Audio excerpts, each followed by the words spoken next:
Жалпы естеріңізге сала кетейік, тағы да біз осы вебинарымызда, осы жалпы курсымызда сергіту сәті бөлімі бойынша, топтық жұмыс бойынша, оқыту және рефлексия бөлімі бойынша, және сонымен қатар бүгінгі вебинарда жеке жұмыс жасау бойынша сөйлесетін болып келіскенбіз. Осы бағыттарда бірнеше әдістермен бөлісеміз деген ойымыз болған.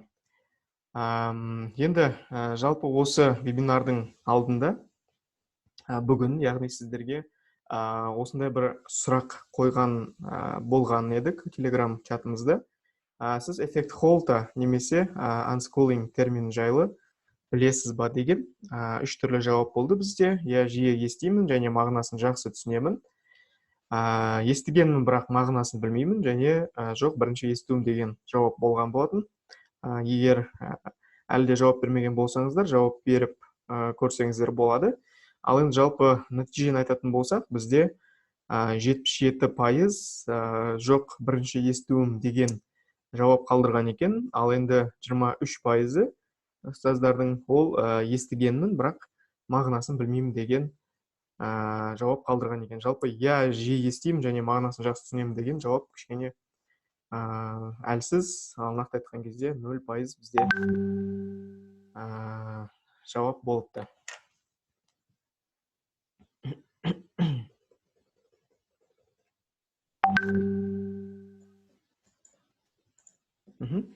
Олай осы жалғастырайық. Бұл сұрақты не үшін қойдық? Жалпы мен сіздермен бұған дейінгі вебинарда бөліскен болатынмын, жалпы айтқан болатынмын. Мен бірнеше мектеп ауыстырғам, және де мектеп ауыстыру мен үшін бір үйреншікті жағдай болып қалған, және де қазір педагогпын, и бір жағынан олмаған педагогтық карьерама кішкене пайдасы тиді, себебі әр мектепте мен әртүрлі ұстаздар көретінмін, әртүрлі жағдайлар көретінмін, әртүрлі қалай айтамыз, процесстерді көретінмін, феномендерді көретінмін. Солардың барлығын кейін анализ жасауыма маған өте сондай бір пайдалы болып келді бұл нәрсе. Енді сондай бір феноменнің біреуін айтып кетейін. Мен осы 7-ші сыныптан кейін өзі негізінде мен оқыған жылдары екі ғана жақсы сет бар етін, Қазақстан бойынша сет школ, сондай бір білім саласынан озық деп айтсақ болады. Сол екі сеттің біреуінде оқығам, яғни лицейде. Сол кезде оқыған кезде мынадай бір феномен көретінмін. Мысалы, сыныпта 25 адам болса, 25 адамның барлығы түгел сабаққа қатыспайтын. Әр кезде әртүрлі 23 адам, 22 адам, и ол тұрақты түрде. Енді бұны не үшін бұл таңғалатын нәрсесі бар? Негізінде мен ойлаймын, лицей болғаннан кейін, тем более интернат болғаннан кейін, мен интернатта жатып оқығам. Интернат болғаннан кейін ол жерде балалар түгел қатысу керек. Бірақ та олай болмайтын еді, әрқашан. И бір бала всегда жоқ болады, 3 ай бойына, 2 ай бойына жоқ болады. И ол келген кезде екінші кезекте басқа балалар сабақта болмайтын. И басында кішкене әрине түсініксіз көрінетін, бірақ та кейіннен үйренші жағдай болып кетті. Бұл балалар, которые сабаққа келмейтін балалар, олар олимпиец балалар еді, олимпиец. Себебі сол жылдары, мен оқыған жылдары, ол 2000 мен 2010 жылдар аралығында, білесіздер, қазіргі таңдағыдай 3 тілділік саясат, немесе Назарбаев зияткерлік мектебі, немесе ғылыми жоба, немесе тағы басқа осындай көрсеткіштер кішкене аздау болатын саны жағынан. Ол кезде көбінесе олимпиада бойынша, олимпиада негізгі көрсеткіштердің бірі еді. Яғни қай мектепте олимпиада мықты, сол мектеп сәйкесінше мықты деген сияқты. Сол кезде балаларды осылай дайындайтын. Яғни олар әрқашанда интернатта жатады. Әрқашанда интернатта жатып дайындалады. Қызық феномен негізінде. Сонымен мынау бүгінгі қойған нәрсеміз, яғни эффект Холта дегеніміз, немесе unschooling деген термин тура осы феноменді сипаттайды екен. Яғни баланың ол дарындылығына байланысты болсын, байланысты болмасын, баланың үйде жатып білім алуы. Егер де мына терминге қарайтын болсақ, school деген ол мектеп деген білдіреді, ал un деген, яғни ол приставка, яғни теріске шығаруды білдіреді. Unschooling деген, яғни мектеп жоқ деген сөз. Неге бұл эффект Холта деп аталады? Себебі бұны ең бірінші Джон Холт деген американдық мықты педагог енгізген екен. Ол жалпы білім беру жүйесінің критигі деп айтамыз, сыншысы және реформатор болған. Бұл жерде терминді екі түрлі айтады, homeschooling немесе unschooling. екеуі де бір мағынаға жақын. Homeschooling деген, яғни үйді мектепке айналдыру деген болса, ал unschooling деген ол, значит, мектепті жоққа шығару, яғни мектепте оқымау деген. Осы идеологияның авторы екен. Жалпы кітаптары көп, негізінде бұл жайлы жазған. Мысалы, «Причины детских неудач» деген кітап бар, өте мықты, удачно шыққан. «Залог детских успехов» деген бар, «О недостатках школьной системы» деген бар, және тағы басқа осындай кітаптар бар. Жалпы танымал цитатасы ол мұнда астында жазылып тұр. Яғни, определенность иллюзия, и человеку не пристало искать покоя. Вот, енді бізде сұрақ туы мүмкін да, осы нәрсе жалпы дарынды балаларға ғана қатысты ма, әлде жалпы балаларды осылай оқытса дұрыс болатын беді деген, сондай бір қалай айтсақ болады, скептичный сұрақ, бұған нақты бір жауап жоқ. Дегенмен де әркім әртүрлі жауап беруі мүмкін, яғни кесіп айту өте қиын. Мұнда Ажар ханым жазады, КТЛ мектебінде солай, бірақ сол оқушы басқа пәннен ақсап қалмай ма, тек қана сол мектептің намысын қорғаймын деп дейді. Вот, міне мен как раз осыған байланысты айтқым келген. Осыған байланысты мен осы сұрақты қойып отырмын. Негізінде бұл өте ашық сұрақ болып табылады негізінде.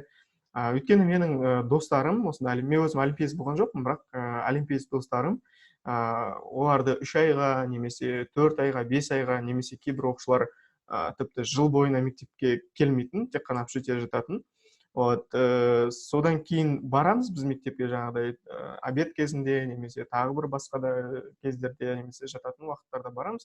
И біз барған уақытта олар постоянно басқа нәрсемен айналысып отыратын. Яғни біз көрмейтінбіз, прям барған кезде усердно дайындалып отыратын, либо сотка ойнап отырады, либо тағы бір карта ойнап отырады біреумен, немесе шахмат ойнап отырады, немесе тағы бір басқа нәрсемен айналысып отырады, бірақ сабақ оқымайды, никак сабақ оқымайды. Но дегенмен сол балалар жетістікті көрсетеді, действительно көрсетеді, жеңімпаз болып келеді, олимпиададан өтіп келеді. И соған байланысты осы жерде бір маңызды бір педагогикалық ой пайда болады. Қалай деген, неліктен олай? Негізінде менің ойымша олимпиец балалар негізінде мектептен шықпау керек. Бір қарағанда, мектепте олар барынша көбірек болу керек, бұл жерде наоборот да. Бірақ енді біздің сол кездегі ұстаздарымыз, навряд ли олар осы эффект Холтаны түсінді, навряд ли олар на причины детских неудачты оқыды. Просто сол кезде сондай бір тенденция жүрді да. Вот, сондықтан бұл нәрсені әлі де ойлану керек, қалай осы нәрсе жұмыс жасады. Және ол ход, жалпы ол педагогикалық ход дұрыс па, дұрыс емес пе, осы нәрсені әлі де ойланып көруге болады.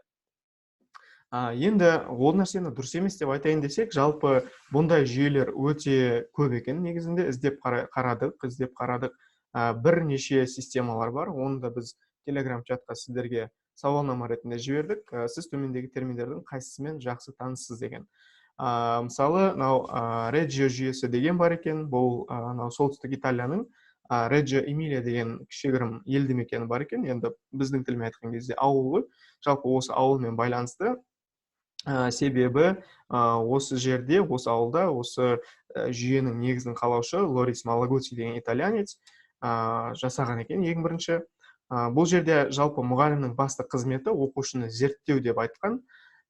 Және бұл педагогиканың бұл жердегі басты элементінің бірі ол жобалар. Яғни оқушының өзіне бір жоба беріп қояды, ол долгосрочный жоба болады. И болды, ары қарай сол оқушы қалай соны жасайды, соны зерттеп отырады, болды, мұғалім басқа ештеңе істемейді. Жалпы бұл жүйе жайлы өте көп айтуға болады негізінде. И тура осыған бір ұқсас жүйе Монтессори педагогикасы деген бар, педагогика Монтессори. Енді бұл жерде біз бағанағы сауалнама нәтижесі бойынша 33% мұғалім осы Монтессори педагогиканы білем деп айтқан екен. Енді қысқаша айтатын болсақ, бұл жалпы Мария Монтессори деген кісі болған, әйел кісі. Соның философиясына негізделген жүйе. Балалар бұл жерде өздерінің іс-әрекеттеріне сүйене отырып білім алады. Яғни, мысалы, кішкентай бала болса, қандай ойыншық ойнағысы келеді, сол ойыншықты алып, өзі ойнап болғаннан кейін қайта орнына қойып қойып, одан кейін одан қызығушылық бітсе басқа нәрсеге ауысып, осылай өзі ізденіп жүріп білім алады, ал мұғалімнің басты қызметі бұл жерде бақылау болады. Сонымен қатар мұғалім нені бақылайды бұл жерде? Бұл жерде баланың жалпы психологиясы қалай өзгеріп жатыр, қалай дамып жатыр, әлеуметтік жағынан қалай болып жатыр, эмоционалды жағынан қалай дамып жатыр, немесе ақыл есін қалай дамытып жатыр, осы нәрсеге қатты көңіл бөледі екен.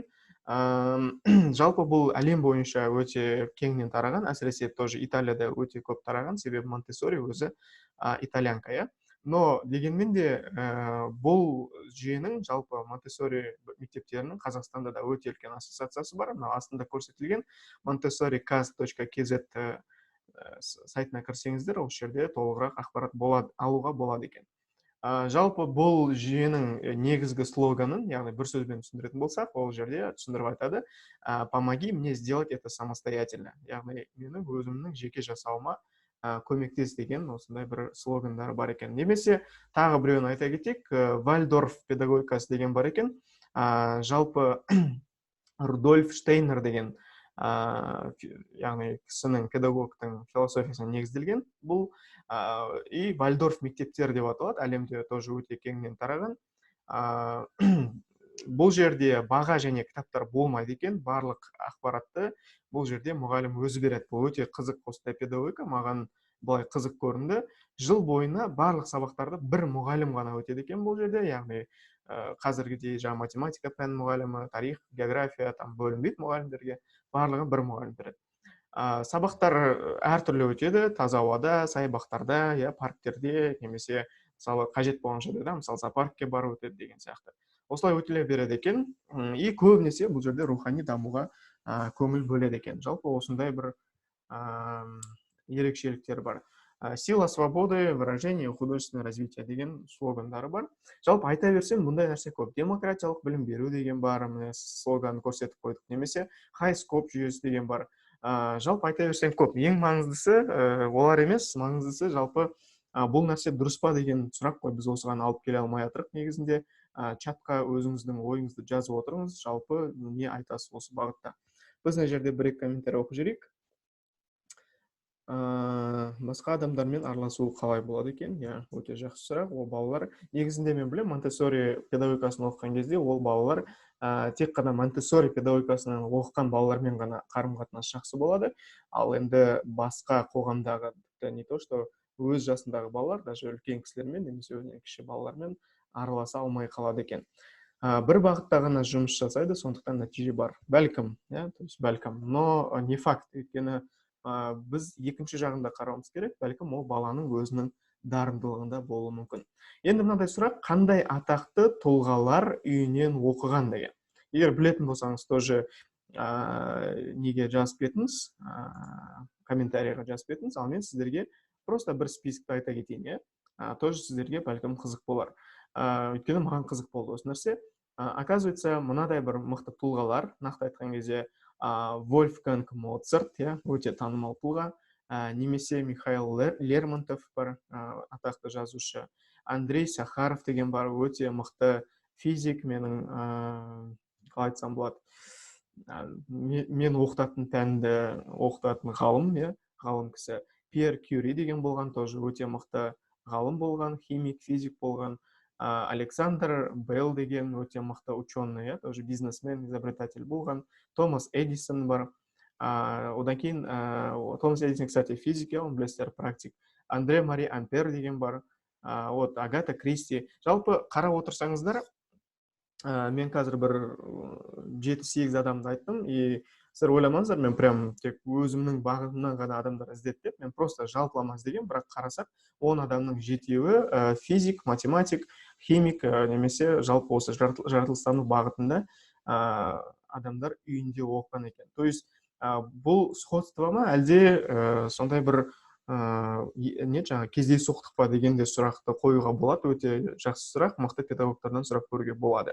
Бұл пока сіздерге просто вопрос на размышление. Вот мұны мұнда жазып отыр, Билл Гейтс. Билл Гейтс ол негізінде, қалай айтамыз, ол университеттен шығып кетті.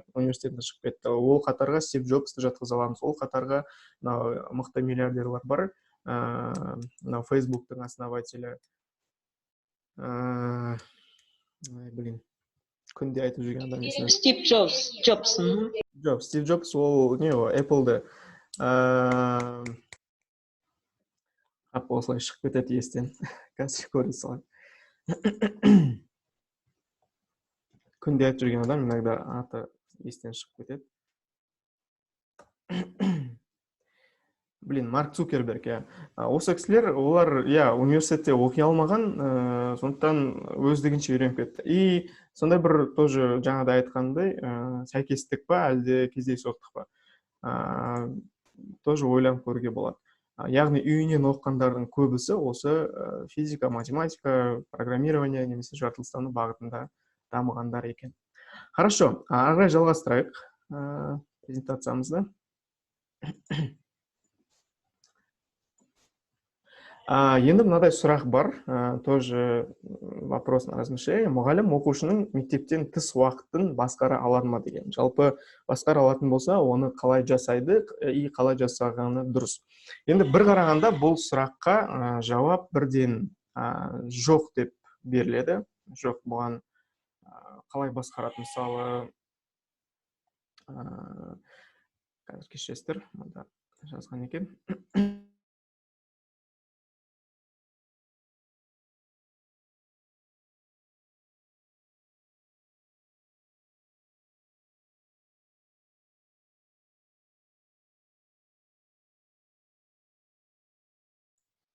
Кешірім сұраймын. Қалай басқарады? Себебі, мысалы, өздеріңіз елестетіп көріңіздер, қазір, мысалы, мұғалім оқушысына звондап, үйде не істеп жатсың, неге үй тапсырмасын орындамадың, қалай орындап жатырсың, немесе тағы басқа деп мазалайтын болса, бұл жерде қалай болатын еді? Бір айтуы мүмкін, екі айтуы мүмкін, тіпті қазір заманауи балалар, олар даже ашық айтуы мүмкін, то есть мен ол үйдегі жұмысым, и оған сіз араласпауыңыз керек деп ашық айта салуы мүмкін. То есть оған нақты бір одан кейін аргумент қайтару кішкене қиындау болады. Но дегенмен, мұнда бізде ұстаздар жазып жатыр, басқаруға болады деп. Бәлкім, білмеймін ол нәрсені қалай жасау екен. Но дегенмен, бұл сұрақты тағы да екінші жағынан қарап көруге болады. Мұғалім оқушының мектептен тыс уақытын басқару қажет па деген. Әрине басқару қажет. Мен ойлаймын, әрбір педагог өзінің оқушыларының болсын, жалпы оқушылардың бос уақыттарына жауапты болады. Бірақ оны қазіргі уақытта өте грамотно жасау керек. Оны қалай түсінеміз жауапты дегенді? Мысалы, дәрігерді алайық. Дәрігерлер сізді емдейді больницаға барған кезде. Ал енді сіз больницадан кеткен кезде, яғни дәрігердің көз алдынан кеткен кезде, ол уақытқа дәрігер жауапты емес десек. Бұл кішкене біртүрлі нәрсе ғой негізінде, дұрыс па? Өйткені сізді толығымен емдеу үшін, сізді яғни толық продукт ретінде көру үшін, дәрігер сіздің үйдегі и больницадағы жағдайыңызға жауапты. Немесе басқаша айтатын болсақ, дәрігер мысалы жұмыстан тыс уақытында айтпайды ғой, мен қазір жұмысым жоқ, жұмысым бітті, и мен болды, уже дәрігерлік скиллстарым бітті деп айта алмайды ғой. Яғни ол барлық уақытта адамдардың денсаулығына жауапты болады. Тура сол сияқты, мысалы, полицей қызметкерлерін алатын болсақ, ол мысалы формасын шешкеннен кейін болды, ұрлық жасай берген бәріне көз жұма салады, или тәртіп бұзушылық болса көз жұма салады деп айта алмаймыз. Оның қандай да бір ішінде не дейді, қызметтік борышы бәрібір сақталып қалады. Тура сол сияқты педагогтарда негізінде оқушының үйдегі жалпы әрекетіне, іс-әрекетіне, тәрбиесіне, білім алуына немесе тағы басқасына жауапты болу керек. Бірақ енді осы нәрсені қалай жасаймыз деген сұрақ туады. Бұл бір, бүгінгі біздің вебинарымыздың бірінші сұрағы. И екінші, ол сыныпта болған кезде жеке жұмыстарды қалай жасатамыз. Міне, бұл уже екінші сұрақ. Өйткені сыныпта сізде 20 адам, 25 адам отыратын болса, олардың әрбірін еще жеке жұмыс жасатқызып та білу қажет, ұстаздың. Осы сұрақтардың төңірегінде жалпы сөйлесетін боламыз. Енді осыған байланысты кейбір әдістерді айтып көрейік. Негізінде әдістер өте көп, сіз өзіңізде өте көп әдісті білесіз деп сенеміз. Солардың бірлі конверсия әдісі деп аталады. Өте негізінде танымал әдістердің бірі. Жалпы білетін болсаңыз чатқа жаза отырыңыз, бұл әдісті білемін, қолданғам, күнде қолданып жүрмін деген сияқты. Енді конверсия әдісі жайлы түсіндіріп кетейік. Конверсия әдісі жалпы conversation деген сөзден шыққан негізінде. Атын негізінде әртүрлі қоя беруге болады. Жалпы конверсия түрлендіру деген мағынаны береді. Түрлендіру, ауыстыру деген мағынаны береді екен. Енді түрлендіру ауыстыру, нені түрлендіру деген сөз. Көбінесе құрметті ұстаздар, біз мектепте жұмыс жасаймыз, немен? Біз текстпен жұмыс жасаймыз, өйткені оқушылардың қолдарында әрбір сабақтан кітап болады. Бірақ та әрдайым просто текстпен жұмыс жасату, әрдайым оқытып қою, әрдайым түсінік айтқызып қою, немесе конспект жазып қою, бұл негізінде тиімділігі жағынан кішкене әлсіздеу. Сондықтан сіз осы конверсия әдісін былай қолдансаңыз болады. Ең бірінші, жалпы текстті интеллект картаға мэппинг деп айтады, оны майндмап деп айтады, немесе түрлендіруді сұрасаңыз болады. Енді оны жасауға болады и просто қағаз ручканың көмегімен, или егер де сізде материально-технический база мықты болса, онда сіз оны компьютердің де көмегімен жасай аласыз екен. Оны қалай жасаудың жолын біз өткен курсымызда қалыптастырушы бағалаудың 20 заманауи әдісі деген курста көрсеткен болатынбыз. Егер сол курсқа қатысқан болсаңыз, сіздің есіңізде болуы керек. Сондай-ақ, егер есіңізде болмаса, кейіннен чатқа жазыңыздар, біз сіздерге сәйкесінше сілтемелер жібереміз. Немесе текстті блок схемаға түрлендіру деген нәрсе бар. Яғни алдында баланың тексті тұрады, өте үлкен, соны блок схемаға түсіруге болады, яғни алгоритм жасауға. Немесе текстті просто схемаға түрлендіруге болады, немесе текстті кілт сөздер жоспарына түрлендіру болады. Текстті мына жерде пересекающиеся круги деген болады, диаграмма Вена деген бар, бәлкім білетін шығарсыздар. Просто аудармасы кішкене қиын болып қалды. Осындай әдіске түрлендіруге болады, немесе текстті графикке түрлендіруге болады. Бұл енді көбінесе мына ғылыми пәндерде, физика, математика, немесе химия пәндерінде осы текстті графикке түрлендіру әдістері бар. Оны тағы да қосымша үйрену керек, қалай жасау керек. Осы әдістер. Немесе тура осы наоборот, өйткені әрбір пәнде мына нәрселер бар. Интеллект карта болады, немесе блок схема болады. Кстати, storyboard деген бар. Storyboard дегеніміз, қазір көрсетем, суретін қойғам. Диаграмма бар и графикті текстке түрлендіру. То есть осы әдістер арқылы сіз әрдайым оқушыны жеке жұмыс жасатсаңыз болады. Яғни әр оқушыға, мысалы, бір графикті беріп қоясыз, осы графикті текстке айналдырыңдар, текстке түрлендіріңдер. И сол кезде сізде 25 оқушы болса, сәйкесінше 25 түрлендірудің түрі болады. Кстати, жаңағы storyboard деген, ол өте тоже заманауи нәрсе. Мына суретмен көрсететін болсақ, ол мынандай нәрсе мына. Көбінесе бұл гуманитарлы пәндерге өте жақсы келеді. Мысалы, қандай да тарих пәні, немесе әдебиет пәні, қандай да бір шығарманы оқытасыз, сөйтесіз, соны сурет арқылы, осындай аниме арқылы, немесе бір сурет арқылы енді storyboardқа түсірткізуіңізге болады. Бұл көп оқушыға өте қызық болады. Бұған да арнайы онлайн сервистер бар, тоже сіздермен бөлісеміз. Жалпы негізгі мақсат бұл жерде түрлендіру. Әрқашанда оқушыларға түрлендіру жасатқызып отыру керек, чтобы ол жерде мынадай нәрселер болу үшін. Біріншіден, бұл барлық сабаққа келеді. Өйткені барлық сабақта текст бар, барлық сабақта, көп сабақта график болады, көп сабақта диаграмма, көп сабақта интеллект карта, блок схема, тағы басқалар болады. Және сол арқылы біз оқушылардың ерекше қабілеттерін анықтай алады екенбіз. Мысалы, бір оқушы графикті мықты анализ жасап, оны текстке айналдыра алатын болса, ал бір оқушы сурет шығару жағынан мықты болады да, ол storyboardты жақсы жасауы мүмкін. То есть сол сияқты сіз оқушылардың бір алдын ала білінбеген, алдын ала ескерілмеген қабілетін анықтай алады екенсіз. Сондай-ақ көп уақыт кетпейді бұл нәрсеге, өйткені әрине біріншіден текстті графикке айналдыру болатын болса оңай болады, ал енді график текстке айналдыру әрине көп уақыт алып қалуы мүмкін, салыстырмалы түрде. Но жалпы басқа әдістермен айтқан кезде конверсия әдісіне көп уақыт кетпейді екен.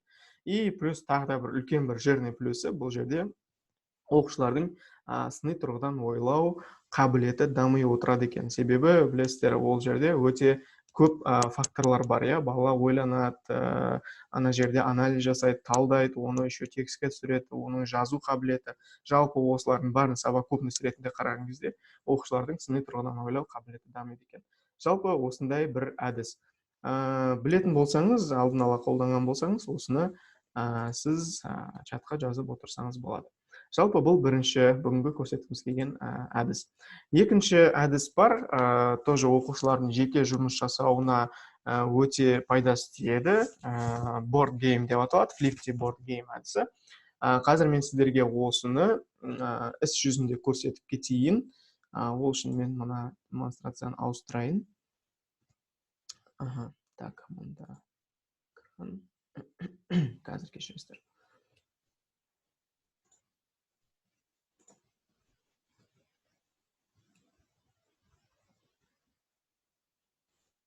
Міне сіздерге қазір экран ауысу керек, яғни board game деген. Бұл жалпы өздеріңіз жақсы білетін, бұған дейінгі көрген Flipsy деген платформаның көмегімен жасалынады. То есть қазір мен сіздерге примерно жалпы мақсатын көрсетіп кетейін. Board game деген бұл жалпы ол кәдімгі қалай айтсақ болады, офлайн ойналатын ойын, мысалы Monopoly деген ойын бар, иә. Тағы да ойындар көп, Шакал деген ойын бар. Осындай сияқты осының электронды түрі просто, иә. Енді қалай жасалады? Мұнда қарасаңыз, сізде жасыл түсті флаг бар және фиништің флагы тұр, иә. И мұнда қарасаңыздар, әрбір ячейкада белгілі бір нәрсе жасырылған, белгілі бір түстер бар, белгілі бір суреттер бар, иә. Бұлардың барлығы бекерден бекер емес. Енді мысалы мұндағы бірінші мысалы клетканы басатын болсақ, мұнда айтады 6 қадам алға жүр, иә. То есть сізге уже нақты не беріп жатыр, задание беріп жатыр. Бала, причем бұны жеке өзі отырып ойнап жатыр, иә. Бұны 2 адам болып ойнаса да, 3 адам болып ойнаса да болады, негізінде, бірақ көбінесе жеке ойнаса да тиімді болады. Ал енді мысалы екінші қадам болатын болса, 5 қадам алға жүр дейді, иә. Осылай кете береді, бірден бала жүрсе де болады осы жерден. И мұнда 5 қадам жүргеннен кейін уже қандай да бір сұрақ болады, иә. То есть тура солай мұндағы өзі фишкалар бар, осы фишкаларды былай жылжытса болады, иә. То есть мен мына жердемін деген сияқты. Негізі бұл енді команда ойнаған кезде керек болады, енді біраз ойнайтын болса, бұл аса бір қатты қажет емес. Енді негізгісі мұнда балада сұрақ белгісі бар, қалай айтсам болады, карталар болады. Осы жерде картаны негізі жерден алады обычно, бұл жерде электронды. Егер картаның үстіне бір басатын болса, онда мына жерден сұрақ шығады. Сізге айтады, сұраққа дұрыс жауап беріңіз дейді, и 16 қандай санның квадраты дейді. Мысалы математика пәнінен осындай сұрақ бар. Бала ойланады, әрине сіз бұл жерге қиын да сұрақтарды қоя аласыз, мен тек оңай болсын деп осылай қоя салдым. Негізінде бұл сұрақтың жауабы 4, сондықтан мұнда бала галочканы басатын болса, айтып тұр, тексеру үшін басыңыз. Басатын болса, мұнда міне 4 деген санды шығарып тұр. Енді қараңыз, ең соңында 5 қадам алға жүр. Егер бала осы жерде жауап беретін болса, дұрыс, и 5 қадам алға жүр дейді. Сура солай арғарай кетеді, 5 қадам алға жүреді, там мына жерден тағы бір нәрсе, в общем, мен әлі толық не істеп сұрақтарын өзгертіп қойған жоқпын, но қазір көрсетемін қалай өзгертетінін. Арғарай келесі картаны алады, келесі алтында Google Drawing қолданып, мына суретті сал дейді. То есть әрине бұл жерде сізде басқа өзіңіздің пәніңізге қатысты сурет болуы мүмкін. Тура солай бала арғарай кете береді, алып қай жерге келді? Мына жерге келді ма? 12-ші ящикқа. Хорошо. Арғарай осылай кете береді. Әр кеткен сайын тапсырма қиындай береді. Айтады, мына материалды зерттеңіз дейді. Мына жерге сілтеме беріп қойған, и осы сілтемені басады, сілтемені басқан кезде осы сайтқа кетеді автоматически. Осы сайтқа ашылады да, осы жерден видеоролик болады, там тапсырмалар болады, соларды орындайды, одан кейін 5 қадам алға жүр. Осылай кете береді. Жалпы сіздер мағынасын түсініңіздер деп ойлаймын. Мұнда тағы бір рет картаны бассақ, не дейді? Мына тапсырманы орында дейді. Мысалы, бұл математикада, уже мына жерде какой-то бір тапсырма болады, сәйкесінше, какой-то суретті сыз деген, немесе белгілі бір координаталарға сәйкес орнат деген, одан кейін 5 қадам жүр, немесе 4 қадам жүр, 1 қадам жүр.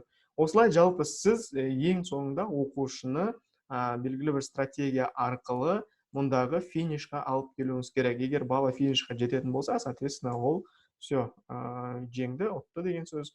Еще арасында мынандай бір нелер бар, айтпақшыдай. Мысалы, мына жерде нардының несі бар ғой, жаңағы фишкасы тастаған кезде 3 қадам, возможно, артқа кетіп қалады ол қайтадан деген сияқты. Сосын қайтадан картаны алу керек, қайтадан мына жердегі не дейді, видеоны қараңыз дей ма, не дейді, мына видеоны қараңыз, видеоны қарап шығады, сол бойынша, возможно, тапсырма орындайды деген сияқты. Жалпы осылай жасайды, құрметті әріптестер. Енді ең бастысы бұны қалай жасайды, осы ғой ең маңыздысы. Ол үшін сіз мұндағы Flipsy деген сайтқа кіресіз. Қазір мен көрсетейін сіздерге. Так, flipsy.net. Сол жерге кірген кезде, құрметті әріптестер, мұндай ойын тұрады. Ойынның аты Flipsy Board Game деп аталады. міне ол сол жағынан санаған кезде бірінші тұр.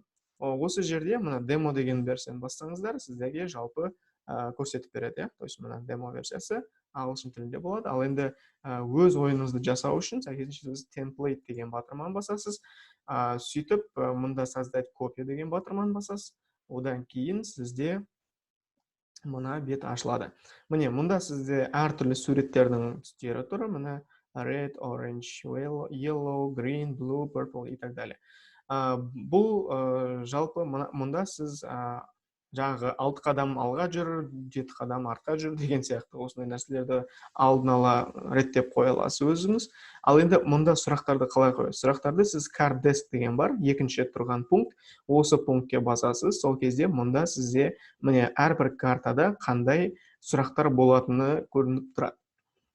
Мысалы, мына жерде you can use links on cards деген бар. Сіз оны өшіріп тастап, жаңағыдай осы сілтеме бойынша өтіп, осы тапсырманы орында, немесе move forward 5 space. Егер осыны орындасаң 5 қадам алға жүр дегенді айту үшін, сәйкесінше мына жердегі сөздерді өзгертуіңіз керек болады. Сол сөздердің барлығын өзгертіп болғаннан кейін, сәйкесінше сіз мұнда файл деген батырманы басасыз и опубликовать в интернете әдеттегідей. Сол кезде сізге мына жерге сілтеме шығарып береді, опубликовайтты басқаннан кейін. И сол сілтемені аласыз да, сәйкесінше новый вкладкаға қоясыз, и все болды, сіздің ойыныңыз ары қарай как бы бір тексеріп алады, тексеріп болғаннан кейін мұнда сілтеме береді. Сол сілтеме бойынша сіз ойыныңызды ойнай бересіз. Бұл сілтемені сіз алып, әр оқушыға жеке-жеке жіберсеңіз де болады, немесе бәлкім сыныпта отырып бір балаға жеке ойнатсаңыз да болады. Жалпы осындай бір әдіс. Бұл Flipti платформасында бұндай ойындар өте көп, негізінде оқушыны жеке дамытуға байланысты. Тағы біреуін көрсете кетейін. Бұл ойынның аты Flipti Badge Tracker деп аталады. Мұнда мысалы қарасаңыз, сіздің оқушыларыңыздың аты тұрады. Мысалы Мақсат, Айдын, Бағдат, Гаухар, Данияр, осылай тұрады оқушыларыңыздың аты. И оқушыларға сіз осындай бір сілтемелерді алдын ала беріп қойғансыз. Және де әрбір мұндағы тұрған суреттің артында белгілі бір тапсырма бар. Мысалы, мышканың батырмасын басатын болсақ, ол жерде осындай бір сілтеме тұр. Осы сілтемені басатын болса, новый бет ашылады. Сөйтіп бала сол сілтеме бойынша жұмыс жасайды. Ол әрине бұл жердегі сілтеменің орнында сіздің сабағыңызға қатысты сұрақтар, видеолар, немесе тағы басқа нәрселер болуы мүмкін. Енді ең бастысы бұл жерде не? Ең бастысы сіз мысалы осы жерде бақылап отыра аласыз, қай яғни оқушыларға көрсете аласыз, қай оқушыңыз осы тапсырмаларды орындап сізге жіберді. И еще оқушылар да осыны көріп отыра алады өздерін. Мысалы, Айдын деген баланы көрейік, Айдын деген балаға басатын болсақ, Айдын деген бала мұндағы 4 тапсырманы орындаған, қалғандарын әлі орындамаған. Немесе мысалы Мақсат дегенге баратын болсақ, ол мысалы мұндағы бірінші тапсырманы 95% орындаған, екіншісін 100% орындаған, қалғандарын әлі орындамаған деген сияқты. Ал Гаухарға қарайтын болсақ, Гаухар мұнда барлығын орындаған деп сіз оқушыларға көрсете аласыз. Бұл нәрсені де сіз Flipti платформасы көмегімен жасай аласыз. Қалай жасайтынын мен ойлаймын, әрқайсысын қазір көрсетудің қажеті жоқ, өйткені біз бірнеше рет уже Flipti платформасымен жұмыс жасадық. И барлығы бір принциппен жұмыс жасайды. Мұнда мысалы сізде темплейт тұрады осылай, и мұнда тапсырмалар тұрады. Тапсырмаларды орындаған сайын сіз мұнда отырып оқушылардың, сол оқушының тұсына осындай X белгісін, немесе просто X-тің қасына звездочка қойсаңыз, онда значит ол қанша жұлдызға орындады деген сөз, немесе қанша пайызға орындады деген сөз. Жалпы осылай сіз контроль жасап отыра аласыз. Бұл да бір заманауи әдісі болып табылады, және сіз ашық сабақта осылай жасайтын болсаңыз, онда бұл сіз үшін жақсы бір көрсеткіш болады. Тағы біреуін көрсете салайық, тоже Flipti платформасы, одан кейін келесі платформаға ауысамыз. Бұл жерде таймлайн деген бар, Mr. Rogers таймлайн. Көбінесе бұл гуманитарлық пәндерге жақсы келеді, мысалы тарих деген пәндер, немесе әдебиет деген пәндер, но дегенмен басқа пәндерге де қолдануға болады, жолын тапса, емін тапса болады. Мағынасы қалай?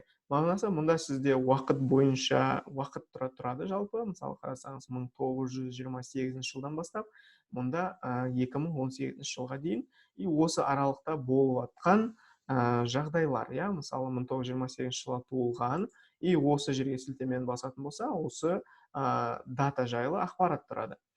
Немесе мысалы мына жерде graduation дейді, яғни оқыған жылы басатын болсақ, тура сол жайлы ақпарат тұрады және сілтеме тұрады. Басып қалатын болса, басқа бір сайтқа сілтеме кетіп қалады. Тура осылай мұндағы әрбір сілтемені басатын болса, белгілі бір ақпарат ашылады. Сәйкесінше бала өзі қарап отырып, өзі сілтемелерді қарап отырып, оқи беретін болады. Жалпы осындай бір әдіс. Бұл да Flippity платформасының көмегімен жасалады және жасалу принципі тура сондай. Еш өзгеретін ешнәрсе жоқ. Түсінікті ғой, жалпы осындай. Қандай да бір сұрақтарыңыз болса, чатқа жазсаңыздар болады. Жалпы әдістер жайлы ұнап жатыр ма, ұнап жатқан жоқ па, түсініп жатсыздар ма, түсініп жатқан жоқсыздар ма деген сияқты. Біз ары қарай жылжайық.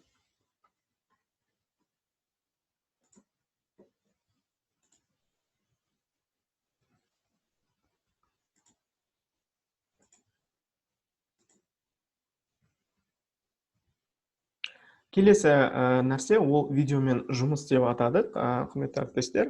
Өйткені әрбір сабақта, почти әрбір сабақта осы видеомен жұмыс жасау болады, бірақ та өкінішке орай біз осы видеомен жұмыс жасауды кішкене кейбір кезде дұрыс жасамай жатамыз, кейбір кезде дұрыс әдістерді қолданбай жатамыз. Мен мынадай бір әдісті көрдім. Негізінде аса бір қатты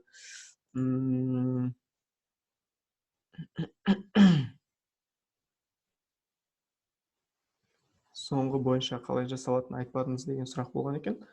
Қалай жасағанда ешқандай өзгеріс жоқ, просто біз ол платформамен жұмыс жасауды уже бірінші рет көрсеттік, сондықтан ойлағанбыз ол уақыт жоғалтпай қоя қойған деп. Жарайды, көрсету керек болса, көрсете салайық, олай болса қайтадан нені ашайын. Мұнаны айтып жатсыз ғой сіз, бұл да тура солай жасалынады. Ол үшін Flippity деген сайтқа кіресіз қайтадан. И тура осы ойынды тауып аласыз.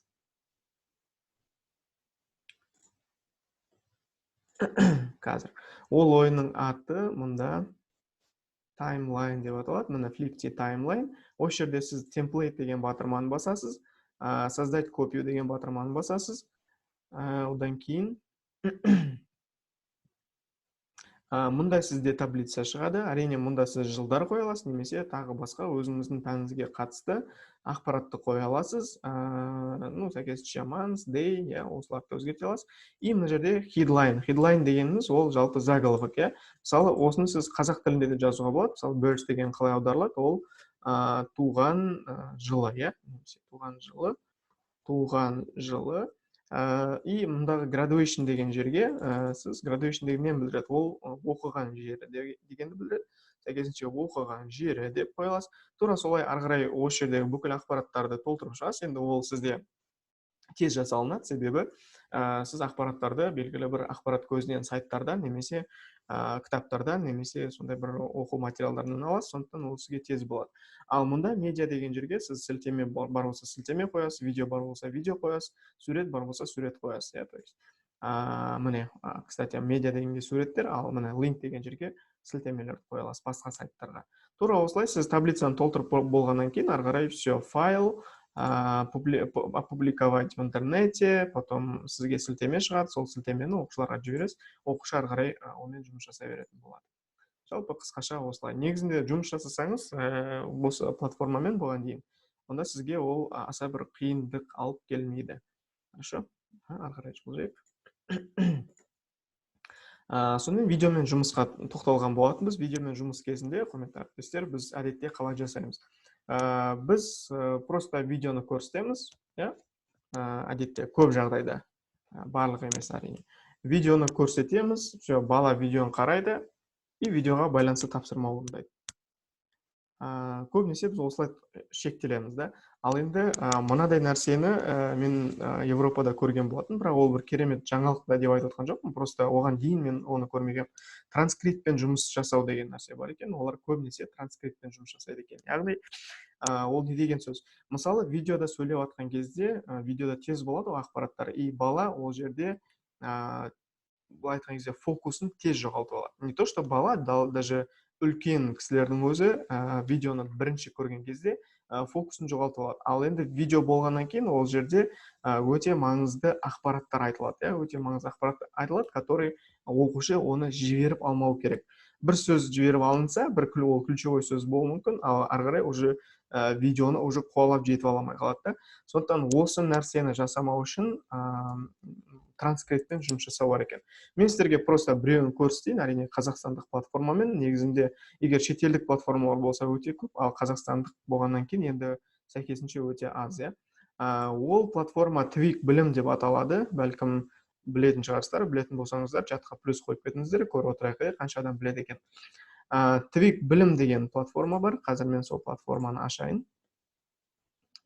Жалпы білім медиа групп деп аталатын компанияның өнімі, бірақ принципе маңызды емес, ол міне осылай, сайттың аты tvik-bilim.kz деп аталады. Бұл жерде 6 түрлі пән бар: биология, химия, жер ортақ үйіміз, халықтар географиясы, математика және физика. В принципе ол маңызды емес, мен негізі көрсеткім келгені мына нәрсе еді. Осы сайтқа кіретін болсаңыздар, өте көптеген видеолар бар, өте қысқа видеолар, өте қысқа нұсқа, өте пайдалы, танымды.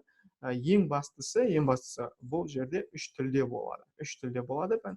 Сондықтан бұл сізге тағы да бір үлкен жирный плюс болады.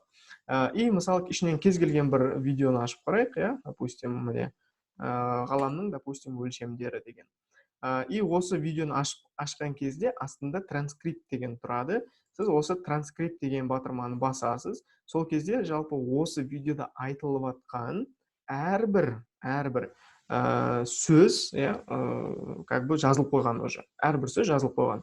Бұл несімен пайдалы? Сіз мұнда транскриптті жүктеу деген батырманы басасыз қазақ тілінде. Сонда сізге ол Word файл болып түседі. Сіз Word файлды ашасыз. Сол кезде сізде мынадай болып ашылады. Қазір мен көрсетіп жіберейін. Так, мына жерде ағылшын тілінде түсіп кетті ғой деймін, байқаусызда. Так, қазір қазақ тілінде түсіріп тырысып көрейік.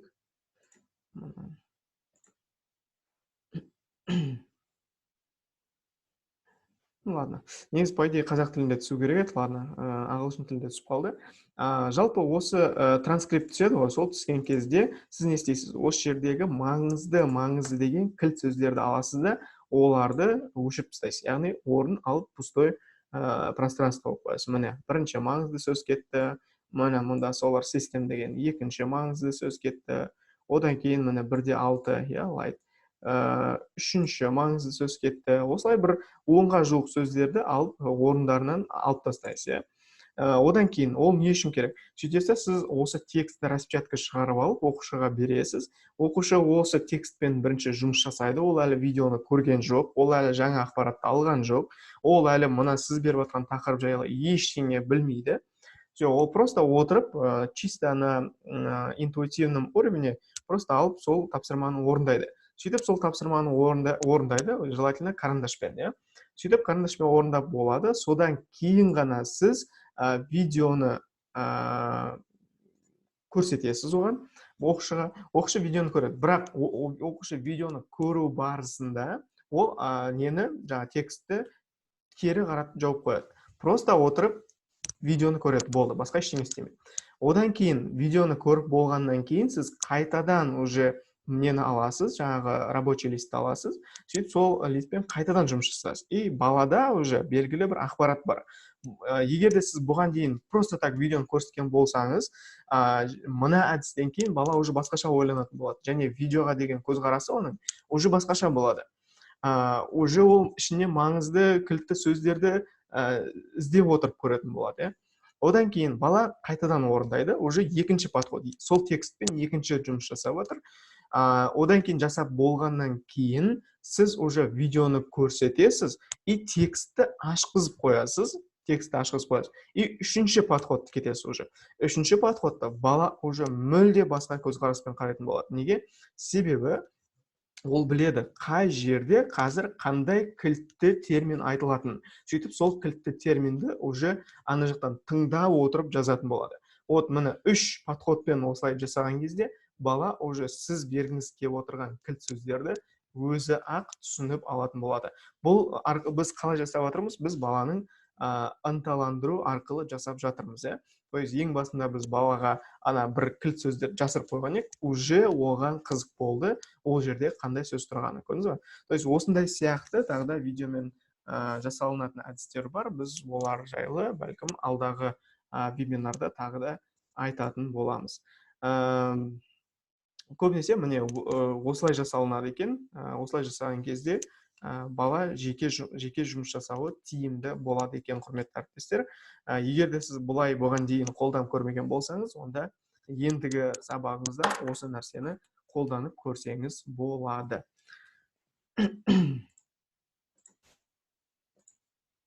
Жалпы осы, құрметті әріптестер,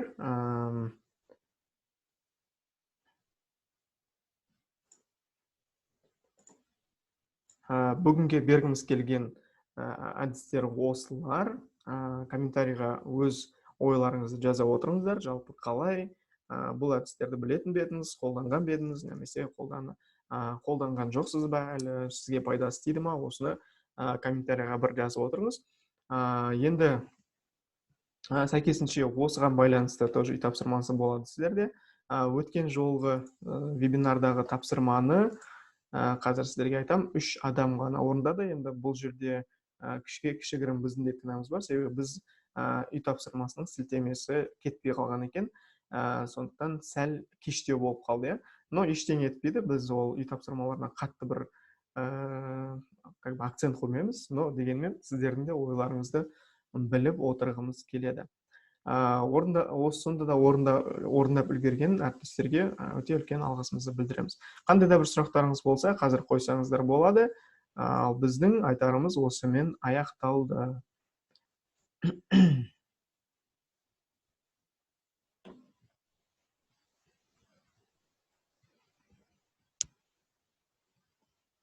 Мұнда Жархан жазады, ағылшын тілінде көбінесе осылай жасатылады, өте тамаша. Конверсия әдісін қолданамын дейді Махаббат Мамраимова ханым. Керемет вебинар деп. Жақсы. Сіздерге ұнаған болса, біз қуаныштымыз. Онда келесі вебинарда кездескенше. Вебинардың жазбасы бірнеше минуттардан кейін сіздерге чатқа жіберілетін болады. Барлықтарыңызды көргенше қуаныштымыз. Ауырмаңыздар, сау болыңыздар, аман болыңыздар. Келесі вебинарда кездескенше.